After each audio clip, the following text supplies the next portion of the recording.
appropriate topic than the discussion tonight about flood, sea level rise, and the work that we're doing in the Fizzler District. I'm Donna Colson. I'm Burlingame City Councilwoman, and I am the representative for the North County on the flood and sea level rise resiliency district. And I have with me tonight our esteemed leader, CEO Len Materman, who joined in the spring of 2020 and has jumped in, immediately with a very long and tenured background in this, having worked and run the San Francisco Quito Creek project. And prior to that, something near and dear to my heart I didn't know about Len that I just read, which is he was served as the first public policy practitioner in residence at Stanford University's Center for American West, and with colleagues at Stanford and UC Berkeley, who is a contributing author of 2 recent books on financing and implementing large-scale climate resilience projects. And that's really important background and work for him, because one of the things that we're doing and what I'm most excited about is this sort of first ever in the nation county-wide organization that was originally sort of conceived by Congresswoman Spear, who got her resources behind this, and then helped with the help of Kevin Mullen, we were able to start this district. We've worked through CCAG on this, and we now have representatives throughout the county, the coast, the North County, the South County, and then 1 at-large representative, along with Supervisor Pine and Supervisor Horsley. We were able to hire Len, and he has been a great visionary around this work and trying to figure out how we're going to put together a comprehensive plan for the whole county, not just about sea level rise, but also about the flooding elements. As many of you know, our neighbors down in East Palo Alto, the airport up in San Bruno, Colma Creek are all subject to flooding. And then we have massive sea level rise and erosion and other problems going on in the on the coast. So this is the first in the nation sort of innovative task force and group and public agency, quasi-public agency that's actually sitting down and working on this.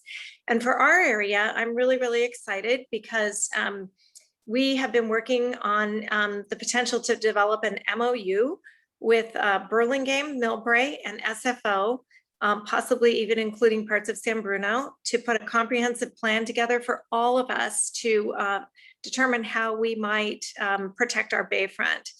And that is what gets me really excited. I am so sorry, we're going to record this meeting, but Len had it just right. If this is the defensive team here working on how we're going to defend, I have to hop over to another meeting, which is the offensive team, Peninsula Clean Energy, where, as you all know, we're working to mitigate greenhouse gas emissions. And unfortunately, I got tied up for both, but I wanted to come and kick this off and introduce Len. Okay, thanks so much, Donna. And thanks for your service on the board. No problem. It's my great pleasure to work with all of you.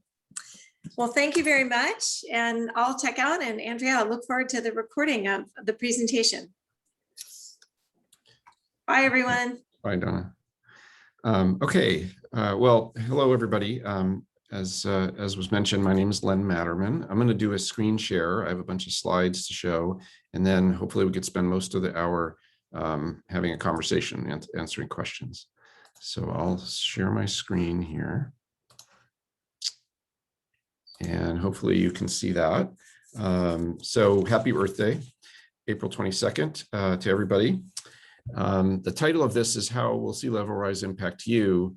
But I think, just as important, what I want to talk about is what we're doing about it. As Donna said, we have a somewhat innovative approach in the county with a new government agency. So I was going to talk a little bit about the government agency and then spend most of the time talking about the project at Burlingame and with your neighbors. So first, a little bit of background. This is one of my favorite slides to talk about global warming, and it really just shows the link between over 400,000 years. On the left is 400,000 years ago, and on the right is today. The link between CO2 concentration and then what the result of that is on global temperature, and then the result of global temperature on sea level rise. There's a lag between the peaks of these things over that long period of time. And I think it does a great job of just explaining kind of what's been going on and the trouble that, that lies ahead, because you could see on the very upper right, just this incredible spike in CO2 concentration. And then coming a little bit closer to home, San Francisco Bay, you may or may not know, has risen. Sea level rise is not new. San Francisco Bay has risen about 8 inches since just before 1900, when it was first being measured. And the future estimates vary, but all assume more than 8 inches of sea level rise. And let's see. So, you know, what this graph also shows is what a lot of you have seen, which is in the future a great deal of uncertainty. You've probably seen various graphs that show, you know, small amount to moderate amount to large amount of sea level rise. And rather than have that uncertainty and anxiety about like what the future holds and how bad it will be, you know, my perspective is that we should pick the most substantial number that we have and work towards that. And it should compel us to act and not freeze us from acting, this uncertainty associated with these various graphs that show up. And so one way of thinking about that is, here's a sea level rise viewer. This is from NOAA, the National Oceanic and Atmospheric Administration. And what it shows here is where water would be. Here's Burlingame, here's Highway 101 cutting through. Here's the Caltrain tracks cutting through. Here's Broadway. SFO is up in the upper left. And the blue areas have a very high degree of certainty of having water with 3 feet of sea level rise. That's 3 feet above today's high tide. And the areas in orange have a lot of uncertainty. So NOAA is saying, okay, and if with 3 feet of sea level rise, we're pretty certain these areas in blue will have water, but we don't know about the areas in orange, and they could have water. And then if you increase that from 3 feet to 10 feet above today's high tide, you'll see that, you know, they are pretty certain about all of this area of Burlingame, Millbrae, of course, San Francisco Airport, and down here, starting in San Mateo, all of this area of blue, uncertainty goes away. It's just a very thin line. And so what I'm trying to do, I consider my job to protect San Mateo County against the known effects of sea level rise, and also reduce the anxiety about what those effects will be by assuming the worst and planning for the worst, and then acting on that. And so I'm looking at the areas where we have high confidence and planning for that. And I think that this graph of between the 3 feet and the 10 feet shows, let's assume the most significant impacts and choose the areas of certainty that we have, or a high degree of certainty, and move forward with planning and designing projects that address that. A little bit about the district, why San Mateo County got organized in this way. You may not know it, but San Mateo County is the most vulnerable county to the first 3 feet of sea level rise in terms of population, property value, number of homes, number of contaminated sites, underrepresented population, other factors. And we're one of only 6 counties in the United States, and the only one on the West Coast, with over 100,000 people living in an area impacted by that first 3 feet of sea level rise. And that's because we're both on the bay side and the coast side, substantial impacts. And as you can imagine, there are key assets in the area vulnerable to sea level rise: schools, hospitals, beaches, et cetera, on the bottom. And so the county did a vulnerability assessment, and the state did various vulnerability assessments, and those established that information that was on the previous slide. And with that established need and the knowledge that the cities were not well positioned to go it alone, and the knowledge that the flood district that the county had for many decades only covered about 10% of the county, all of this conspired to a strong argument that we should get together as a county and address this really transformative issue, because it wasn't being addressed. We didn't have the mechanism to do it. There needed to be a government agency to be able to do that and work across jurisdictional lines. And so it also took, as was mentioned, Jackie Spear was very involved. It took determined and effective elected champions: Jackie Spear, Kevin Mullen, And then at the local level, it took several officials from different cities to want to be on our board and be effective at the board and really move the district forward. So the district was created January of last year, about 16 months ago. And it's the first of its kind on the West Coast, at least. And the board includes, as was mentioned by Donna Colson, 5 city council members, 2 county supervisors, and all 20 cities have committed seed funding for our first few years of operations, along with San Mateo County itself. Our projects, now I'll turn to our projects. Our projects take a holistic approach to the threat, not just kind of historical public works projects dealing with flooding, but looking at flooding scenarios under a climate change kind of increased intensity, as well as sea level rise at 10 feet above the high tide. A holistic approach to the objectives to look at natural solutions where possible, green infrastructure, how waterways and shorelines can be integrated into the communities in terms of trails and open space, things like that. So not just on the flooding and sea level rise, but really look at these projects for opportunities to improve the communities. And then a holistic look at the geography with multiple jurisdictions. And, we're really focused on projects that have meaningful objectives and achievable outcomes. And what does it take to do that? Having a strong board with a lot of political will, not just on our board, but also at the cities and at the state level. A technically sound plan, and I'll talk about that for Burlingame, a local support for that plan. And today's meeting is one of many, many meetings to build support for moving forward on this issue, as well as permits, money, and land rights. And these are all 3 of those things are key, and we spend a lot of time thinking about securing those. Here's a snapshot of the projects that we have underway in our first 16 months. The projects in light blue are ones that we are kind of on the periphery of, and we may be involved with in some degree. The projects in yellow, we're partners or funders of, up in Colma Creek and San Bruno Creek area, Belmont Creek, and then down in San Francisco Creek at the southern part of the county. And the projects in pink are the ones that we're the project lead on. And that includes a couple that I'll talk about today. The ones I won't talk about anymore unless there are questions are Redwood Shores and the countywide flood early warning system. But if there are questions about what we're doing there, I'd be glad to answer them. I'll spend just a minute on Bayfront Canal because on Monday we intend to go to our board to award a construction contract. It would be our first construction project as an agency. And it's a complicated one. It's only several hundred feet in length, but it involves funding from 3 cities, the county and the state of California, land easements from 2 cities, the county, Cargill, our district are all kind of wrapped up in easements, and then permits from the alphabet soup of agencies that are concerned about the shoreline, the Corps of Engineers, U.S. Fish and Wildlife, National Marine Fisheries, California Fish and Wildlife, Regional Water Quality Control Board, and Bay Conservation and Development Commission. So it's an important project that we're just kind of kicking off with construction literally in a few days. We're excited about that. And it's a good project. It protects 5 mobile home parks from flooding, and it sends fresh water into U.S. Fish and Wildlife Service land that really wants it, and so it's a good combination project. It doesn't address sea level rise. It addresses common flooding every other year on average for these mobile home parks. And here's a project I'll spend just a minute on the coast. We don't want to forget our friends on the coast and all of the erosion issues that they have. In the upper left is a picture in the Pillar Point area from 1956, and it's a nice rounded beach with lots of sand.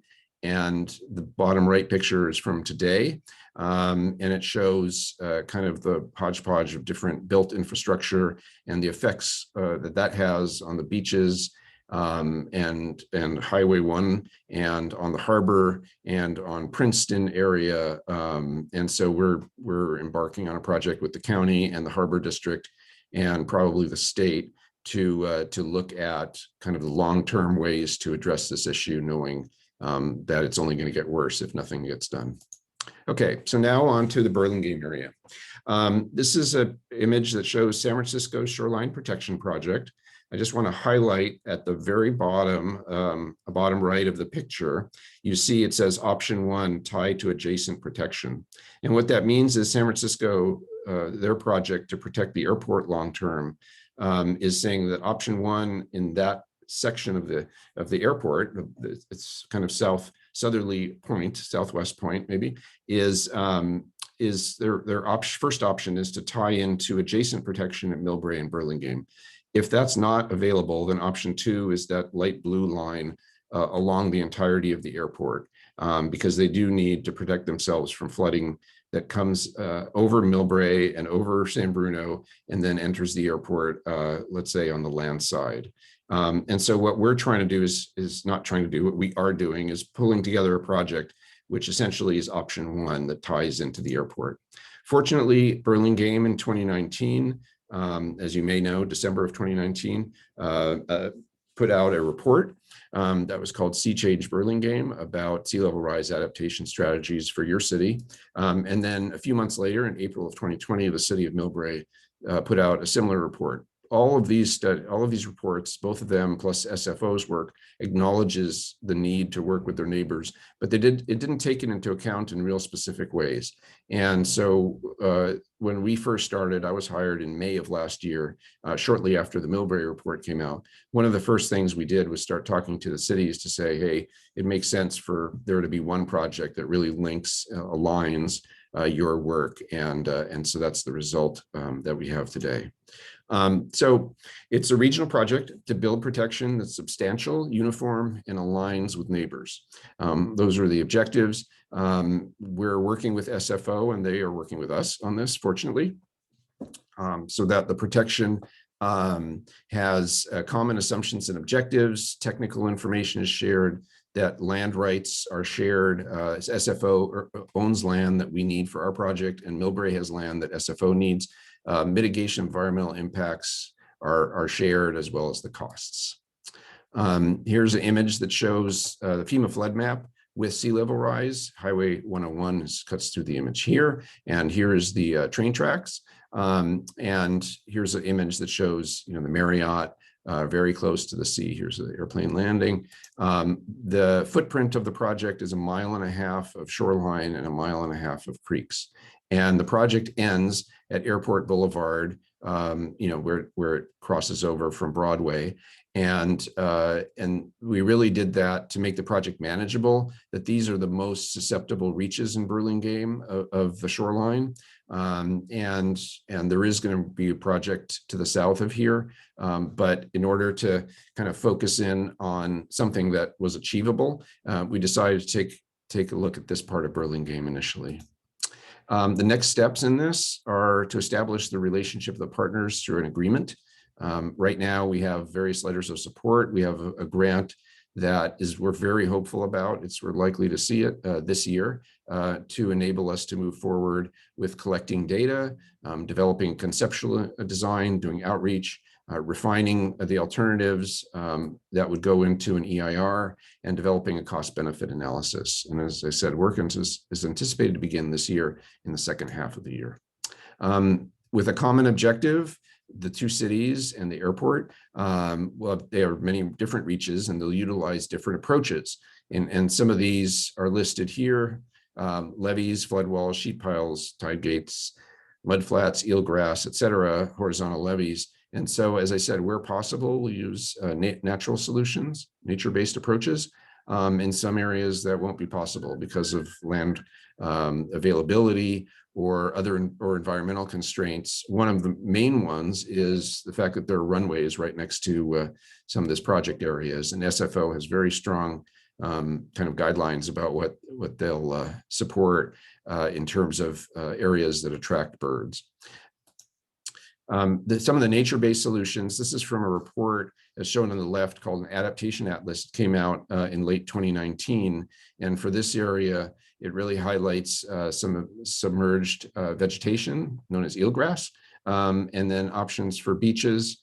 And it does list ecotone levees along the airport and just south of the airport, which may work. again, I would be concerned about what that would mean for birds, or SFO would be concerned about what that would mean for birds. So we'd have to take a look at that.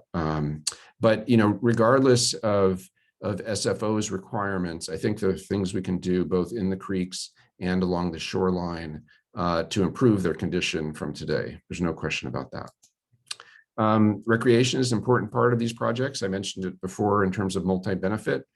Here's the image that shows the Bay Trail in the Burlingame area. Definitely, we can work on closing a gap in the Bay Trail here at the very southern point of this phase of the project, as well as in Millbrae, as the Bay Trail would then head north. There are Bay Trail gaps in Burlingame to the south, and so I think some of those are being addressed through other projects. But anyway, this is the sections that we would be taking a look at now. And this is how to contact us, info@oneshoreline.org. I know on the call is also one of our project managers, McKenna Wong, and maybe others, but between McKenna and I, we'd be glad to answer questions. And McKenna is the staff member here at One Shoreline that's working especially closely with the cities of Burlingame and Millbrae on this project. So I'm going to stop sharing screen and turn it back to Andrea. Well, thank you, Len. Gosh, I really appreciate that presentation and love hearing about, the projects, especially the local ones going on right here in Burlingame, Millbrae with SFO. So I'd like to invite anyone to ask a question in chat, or if you'd like, if you want to raise your hand, we can also unmute you. So please feel free. We wanted to reserve some time so that, since we have Len and a couple of his colleagues here, it's great to be able to ask him questions. I did prepare a couple. Andrea, I just wanted to say there is a question in the chat about this recording being available, and I can't speak for you, but I think the answer is yes, right? Yeah, we are happy to make the recording available, and we will definitely post it on the Citizens Environmental Council website, and we'll see if we can't post it on the City of Burlingame website as well. So thank you for that, Len.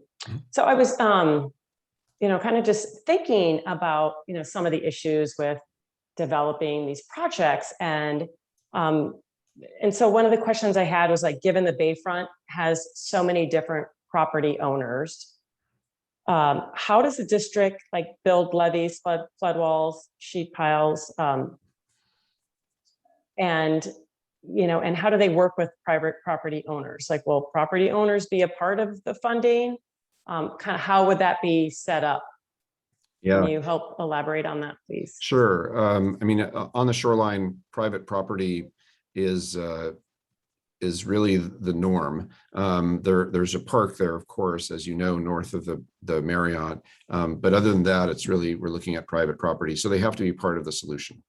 And fortunately, we've already started conversations with some of the major property owners on the Burlingame shoreline to talk about kind of our project and how it benefits them. And there are various proposals that are percolating about development on the shoreline, and those developments understand the need for their own self-interest to be protected from sea level rise, and certainly out of the FEMA flood zone. And so, it's a key element that the levee or whatever flood protection feature is integrated into the development and into the private property. So in terms of land, I think the answer is yes. Private property has to be at the table, and it will be one way or the other. In terms of money, I think that's a future question. Right now, the grant that we're pursuing has enough money to take us through conceptual design and kind of the alternatives analysis, and not a full-blown EIR.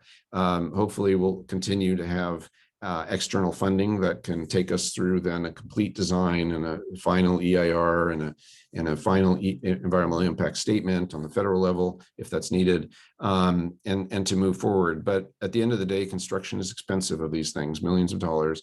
And I would say that the private sector will be at the table with that as well. But that will involve a lot of conversations in the city and and maybe some financing mechanisms. So I'm not sure how that's going to play out.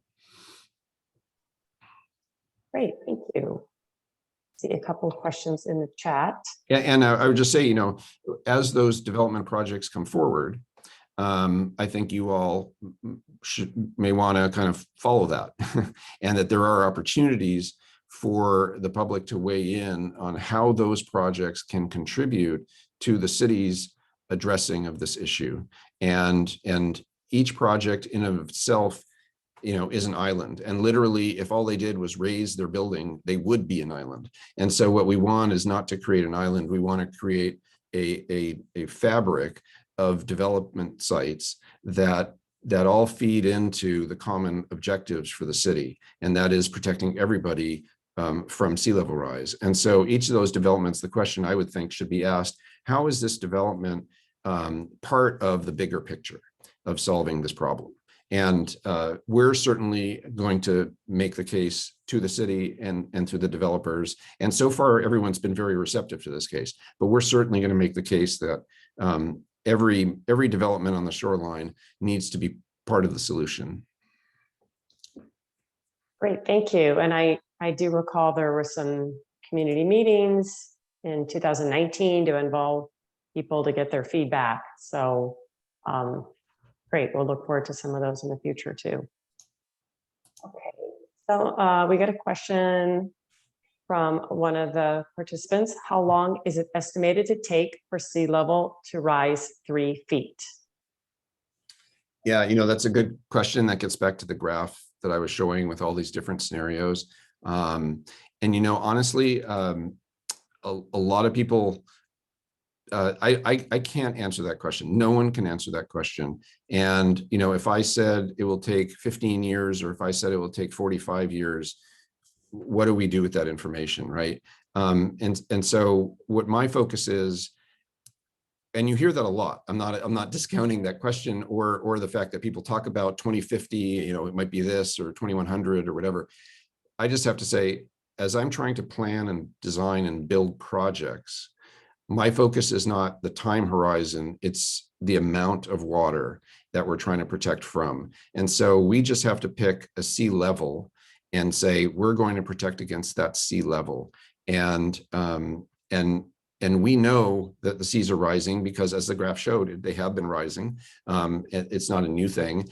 And we know carbon dioxide is more prevalent in the atmosphere now than it was 50 years ago. And so we know it will continue to rise. We know it will be a faster rate. And so what I'm trying to do, I can't answer the question. My focus is on the amount of elevation of the water, not whether it will be in 10 years or 20 years or 30 years or 40 years. And I just know that climate change isn't waiting for people to get the financing. It's not waiting for us to get a permit.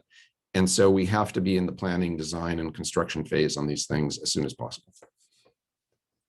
Yeah, thank you for that. That's that seems like a really good, you know, approach. So we have another question from Terry Nagel. Are new projects like the Facebook building built to withstand flooding? The Facebook building in Burlingame, the Oculus, is that it? Correct. Okay. Yes. All right. Hi, Terry. Because I in my previous work, I was working with Facebook down in Menlo Park area. You know, I don't really know, and I should know that. I've been more focused north of that intersection with Airport Boulevard and Broadway and all that. And so I don't know exactly what the Facebook buildings have been built to, but we'll find out and we'll get back to you, Terry. So I apologize, I don't know.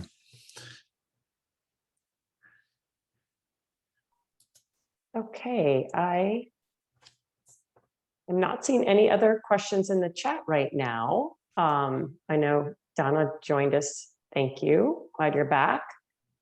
Oh, here's another one. As a homeowner in the high-risk area, how effective will these measures be to protect homes? Well, in terms of protecting from the bay, 100%, 100% for a long time. One of the things when you say you're in a high risk area, I assume that you're talking about from bay sea level, and rather than flooding from one of the creeks spilling. Those are related. As you saw in that image that I showed, in the project area, there are 4 creeks that drain into the bay. And those creeks already have walls on them. They're highly engineered creek channels. They're no longer natural systems.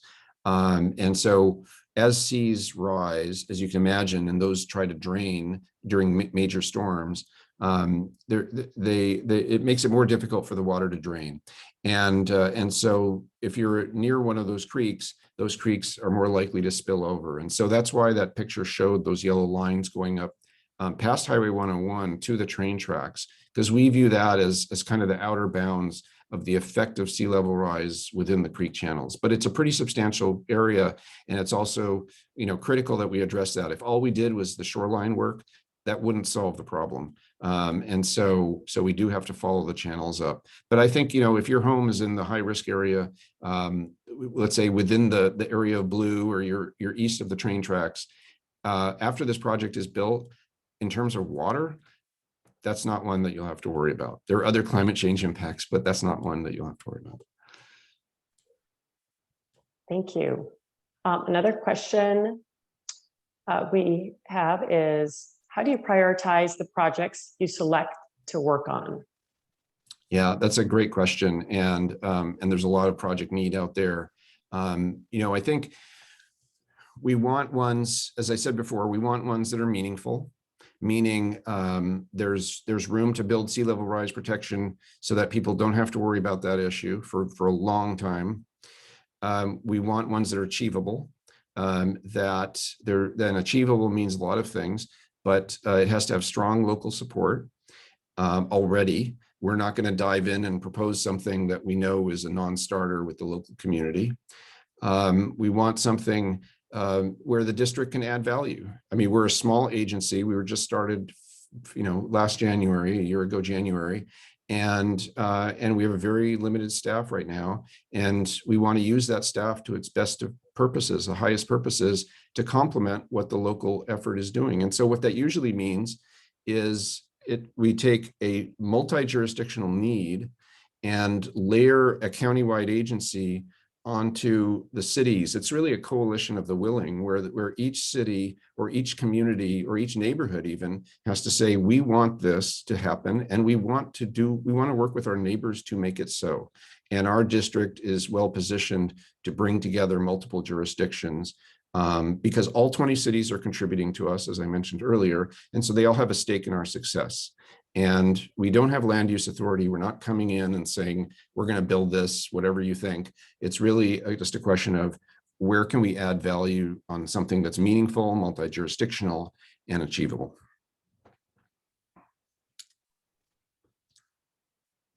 Great, thank you.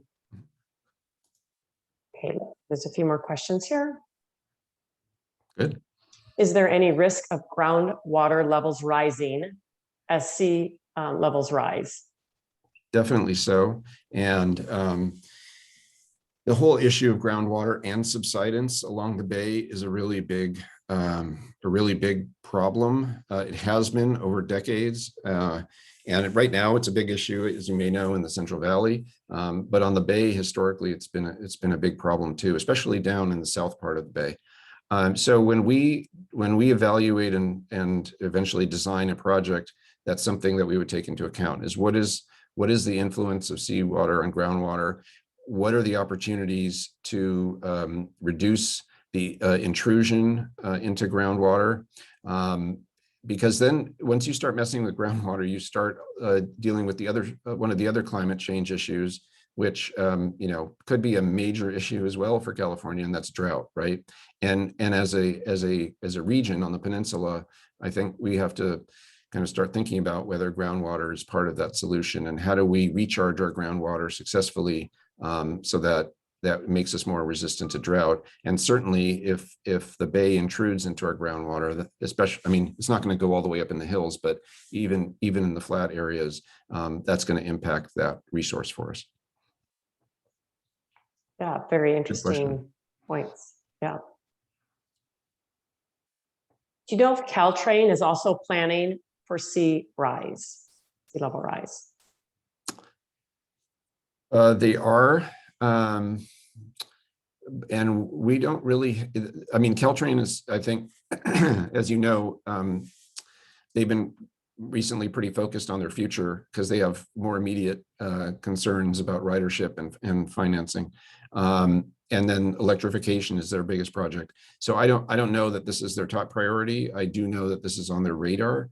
And certainly the Caltrain and BART station in Millbrae is an asset that would probably be incorporated into the project. That's certainly the way we've been talking about it. And we have talked with BART and Caltrain when we were developing the proposal for the state and federal government, the one that I mentioned earlier. And they provided, you know, expressions of letters of support, and they want to be partners. So I think they see this as an issue, but I can't say it's their top priority.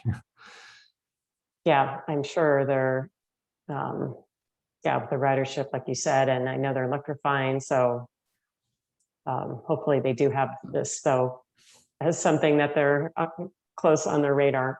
Yeah. Okay, now let's see. In Burlingame, we are focused on the Reach 1 and Reach 2 because those are the most vulnerable areas in the city. Donna, I just read your message. Okay, would you like to speak up on that, or? I just, in terms of prioritizing how we figured out how to prioritize in Burlingame, we took a look at the flooding and the maps, and then we worked with Len and the district, and we determined that the creeks up on the north side and the connection with Millbrae and the airport, and with the airport doing their project, all that together was what sort of prioritized the top part of that northern section of Burlingame from Broadway out to the Marriott Hotel. It's not to say we won't focus on the additional reaches, 3, 4, and 5, which are the ones down toward the Facebook building and the lagoon, but those ones don't have as imminent of a threat, I think, as the others did. But Terry then, I think, brought on a really interesting question, which was the new State Lands Park and how that would, what's going on there with sea level rise. And Len, I don't know if you've talked to them at all, or. Would you like me to read the haven't. question, or okay? I haven't. I think McKenna talked to the folks that are promoting that work, so she could weigh in if she wants to.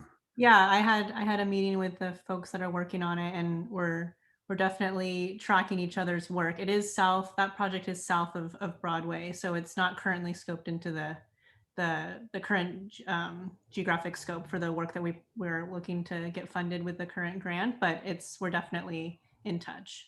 McKenna, could you describe or do you have could you give an overview on that project just for other people who may not be aware of it, if you're familiar with it? Yeah, I have a kind of higher level understanding, so others might have a better idea, but I believe it's a Bay Shoreline Park that's in South Burlingame, and they're looking to just revamp a park in that area. And they're looking at having some like terraced green space that comes out from the bay in that area, and also some park amenities, so restrooms and just open space for people to access the bay at that point. So that's kind of my high level understanding at this point. Great, thank you. Someone asked, you may have covered this before, but how long are these projects expected to take, and where's the funding coming from? So the funding for this initial study and early kind of conceptual design is 75% of it is planned to come from FEMA, the Federal Emergency Management Agency, and it's money that flows through the state's California Office of Emergency Services. And so the grant that we've mentioned a couple of times went to Cal OES, and they've recommended it for funding to the feds, which is usually a good sign. And we'll hear about that, I think, in about 2 months or a little bit less. From there, in terms of additional design and environmental work and then construction, The same funding source is a well-resourced source. Every time there's a disaster declared in the country, money is set aside for mitigation, and so that's the source of funding. It's federal money, and all this flows to the states. So that's one that we would continue with this project. I should say, the local match on the funding of the the first phase would come from the two cities, SFO and the district, and at least that's what's envisioned right now. Then the next phase, we would be looking for federal/state funding, but as we said before, also the property owners in the area, we would expect both contributions of land towards the implementation of the project and funding. And yeah, as I said before, I think that would be a future conversation with the city, with the property owners, and we'll decide how to move forward at that point. But I think it's premature to say we have this plan for construction, because we haven't yet kind of started the planning, and part of the planning is figuring out where the water goes and who's most vulnerable, who benefits most from a project, exactly what land is needed, and all that will go into kind of a grand bargain to fund the implementation of this effort. Yeah, so it sounds like there's still a lot of analysis and research that goes into it. I think another part of the question was, like, how long do these projects take? Yeah, sorry. And maybe you could even just elaborate on, the one, well, you can answer the whole question. I'd be curious, like, if we're going to focus on Reach 1 and 2 in the northern part of Burlingame, Millbrae, tying in with SFO, what would be a, timeline for that? Yeah, I mean, I would say early planning and kind of conceptual design and early planning would last probably around 18 months. And then completing a planning and doing an EIR, that's a pretty lengthy process, and that's probably 2 years. So I would say 3.5 to 4.5 years to get to a point where we're ready to construct. And we'll need that time no matter what, not just on the design and the environmental analysis, but also on things like putting together funding plans and land use agreements and things like that. So let's say we construct in 4 years or so. I mean, we're ready to construct in 4 years, and then it would take a few years to do that. I mean, fortunately, as I said before, I feel a sense of urgency to get on with this work. Saying that construction will happen in 5 years in terms of addressing the impacts that it's mitigating is okay. And the reason it's important to get on with it is it gets only more expensive, more difficult, and there are many other projects to do in this county. And so we just got to move forward with what we can when we can. Andrea, maybe I'll just add a little something onto this, which is that I really do want to commend the staff of the cities that have been working with the flood and the Fizzler district. I know for a fact that when this all came about, it was like a crunch moment, and to get all this funding, Len put a lot of information together, but then our public works team picked it up and became the sponsoring agency. So it's that sort of really great inner cooperation between the cities and the agency, with Len's group kind of identifying the tactics, and then, or the strategic vision, with our groups kind of filling in the tactics. And I want to just commend his staff and our staff for their great work and cooperation and collaboration in getting this out and like kind of clearing the plate and focusing on it immediately. And that's how we were able to get that first grant. And I anticipate that continued collaboration and the expertise of our staffs really getting leveraged with the expertise of Len and his staff. Yeah, absolutely. And when we talk about what we need to do at the first step, it's obtaining technical information that the public works folks will really be important on. And when we talk about working with landowners and thinking about development and how the developer moves forward. The community development folks at the staff at the city are critical for that, because they're the ones actually interfacing with the developers on approving projects. And so we need to work closely with them, and we are, fortunately, in the case of Burlingame, very much so, working closely to talk about what are the opportunities and work with the developers so that it's a positive, everybody wins kind of a scenario, rather than some sort of a imposition of something that nobody wants. And then I also want to acknowledge there's another person I just saw is on the call. Our board chair is Dave Pine. Michael Barber on his staff is in this meeting, and Dave Pine and Michael have been really instrumental in Burlingame and elsewhere. So we want to thank them for that.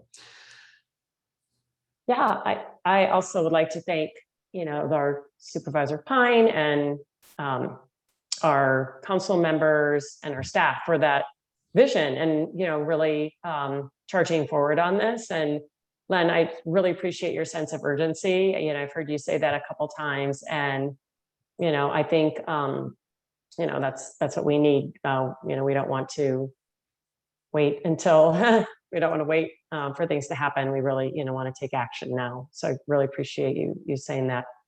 On a slightly different question, one of the things I was thinking about before this meeting was, will any of the Rocky Shell Beach, and other adaptation strategies incorporate evacuated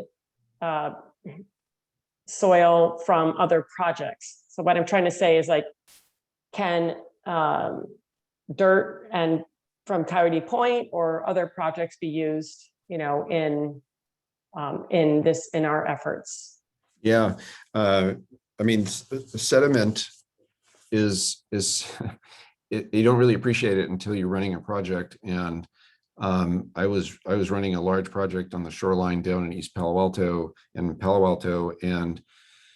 and the disposal and acquisition of dirt became the single biggest issue. And this was a $77 million project. And this became the most intractable, expensive, difficult to deal with issue. And so I never underestimate how that can be either your friend or your foe on implementing a project. So absolutely. I mean, there are sediment banks and sediment brokers, to be sure, that are in the market for the purpose of matching projects that are trying to get rid of with projects that are needing it.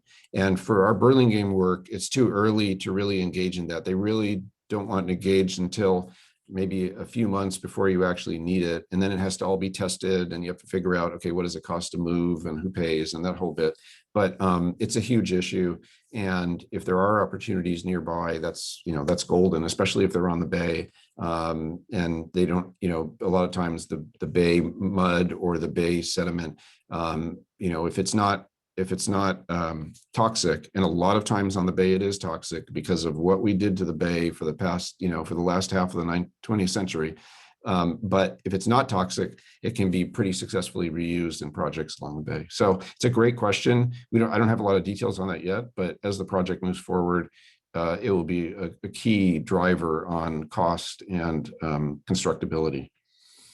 Great. Yeah, I mean, it's a really interesting point about whether it's toxic or not. I hadn't really thought about that, but yeah, and it's interesting to hear that you use brokers, and certainly if there's something nearby, what a great opportunity. So thank you. Let's see, I think we have one more question here, and one of participants is trying to understand if there's also groundwater risk to homes. Can you elaborate on that? Well, I'm assuming they're not talking about constructing a basement or something like that, but they're talking about just you're in your home. Is there a risk? I'm probably not the right person to ask about that. I know that the county spent in 2016, 17, 18, spent a lot of time on that groundwater issue and issued several reports about the status of groundwater in the county. And if the person asking the question is interested, I can certainly point them to those reports, or we could email it to them, or however it's easy to distribute. But that's not something I can authoritatively talk about. So, okay, it sounds like Lindsay Morris. Maybe Lindsay, if you could be in touch with Andrea and or send me an email to the info@oneshoreline.org, and we'll get that to you. Thank you, Len. Thank you. It's very generous of you. Okay, well, I don't see any other questions, and so I would like to ask our Councilwoman Donna Colson if she'd like to make some final comments for us. Well, just thank you all for being here today, and I think you can really see the great value that Len and the district are going to bring to us. This question is so important to us. Most of you know Burlingame, Millbrae, a lot of us, we rely on the transit occupancy tax that's generated by the hotels on the Bayfront. That drives 40% of our budget and allows us to pay the high quality, provide the high quality services that we do to our cities. And in addition, there are billions of dollars of assets out there, and public assets, including our wastewater treatment system. These really need to be protected, and we have to be smart. And although it's a little bit difficult sometimes to get people excited about this because it's such a long-term game, but we really have to start today and start the planning and leave it out today and prioritize this work today, because this is not a legacy that we want to leave our children. We do not want to leave our children $1 billion worth of sea level rise work that has to be done. We want to be proactive, be preemptive, and make sure that we are determining how to finance this, how to pay for it, whether it's public-private partnerships or parcel taxes or whatever. And I think this district is really going to be able to lead the conversation on how to make this happen rather than in a piecemeal way, but in a comprehensive way. So thank you all for supporting the district and for coming tonight. And Len, it's always a pleasure. You're so wonderful to work with. You do such a good job working with the community. And thank you for giving us this evening of yours on Earth Day. I'm sure you had a million engagements you could have done. So we really appreciate you prioritizing us. No, it's my pleasure. Thank you, Donna, and thanks, Andrea, for inviting me. This was fun. And as this project moves forward, maybe in a year we talk again, and hopefully there's a lot of progress to talk about. I like that. We would love that. And please, again, pay attention to what the city council is talking about in this regard. I know there's a meeting on Saturday with the planning commission, and one of the topics is shoreline development. And so, please just stay tuned to what we're doing at One Shoreline. We have monthly board meetings, and what your city is doing, because it matters. It matters. Yeah. Thank you, everyone, for joining us. Again, thank you, Len, for your wonderful presentation. And Councilwoman Colson, we really appreciate, your participation as well. And we hope you all enjoy the rest of your evening. Have a wonderful Earth Day. Good night. Night. Good night. Thanks. Good night.